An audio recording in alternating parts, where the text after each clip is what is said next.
இன்றைய தியான பகுதியில் மீண்டும் உங்களோடு இணைவதில் மிகவும் மகிழ்ச்சி அடைகிறேன்.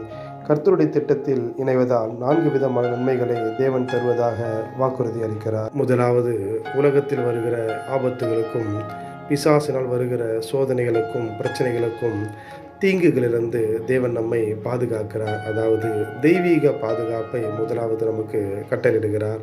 இரண்டாவது, அவர் திட்டத்தில் இணைவதன் மூலம் நம்முடைய அனைத்து விதமான தேவைகளையும் அவர் பூர்த்தி செய்கிறவராகவும், எப்படி என்றால் இயற்கைக்கு அப்பாற்பட்ட விதத்தில் அதை செய்து முடிக்கிறார். மூன்றாவதாக, அவருடைய திட்டத்தில் நாம் நடக்கும்போது பரலோக பொக்கிஷங்களை பாதுகாக்கிறார். அதாவது நித்திய வெகுமதிகளை தேவன் பரலோகத்தில் அனுதினமும் நமக்காக சேர்த்து வைக்கிறார்.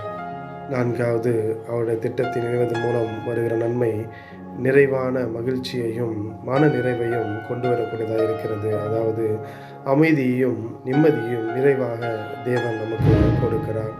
இவ்வண்ணமாக தேவனுடைய திட்டத்தில் இணையும் போது கர்த்தர் நம்மை ஆசீர்வதிக்கிறார்.